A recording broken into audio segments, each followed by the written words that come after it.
Hvala lepa. Hvala lepa, gospod Bogovič. Hvala lepa za to poročilo in za današnjo razpravo, ki mislim, da je zelo pomembna.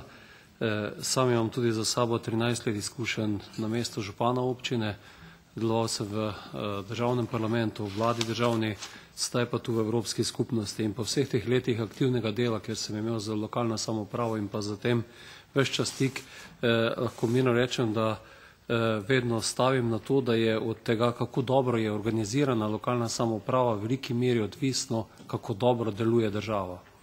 Iz teh grafov in pa predstavitev, predvsem iz te, ki jo je predstavil kolega iz OECD-ja, če gledamo 4. in pa 5. slajd, sta mi zanimiva dva poudarka. 4. slajd govori o velikosti posameznih skupnosti in ko pogledamo, vidimo tako kot pri vseh ostalih stvarih zelo veliko variacijo, na nek način pa zelo težko rečemo, da je kakšna direktna korelacija med velikostjo regij, razvojem regij, razvojem držav. Zame, če pogledam 5. slajd, pa zelo nazorno kaže, da v državah, kjer so po principu subsidiarnosti uspešno locirali celo vrsto pristojnosti na nižji nivo in jih tudi opremili z denarjem, so to v svetovnem formatu najuspešnejše države.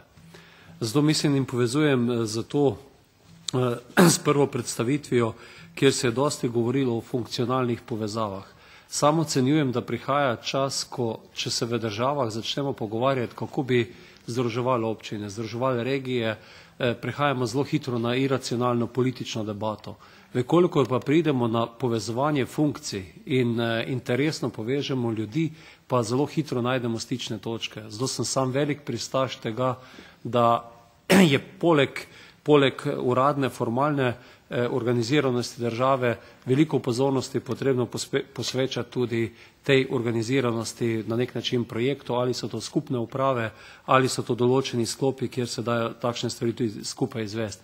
In tu pridemo na polje kohezijske politike, kjer je zaradi zelo različne organiziranosti velikokrat praktično nemogoče znotraj neke regije, statistične regije, ne vem kakšne so organizacije po različnih državah, zaokrožiti neke projekte. Z lahkoto pa se to zaokroži v nekem projektnem delu.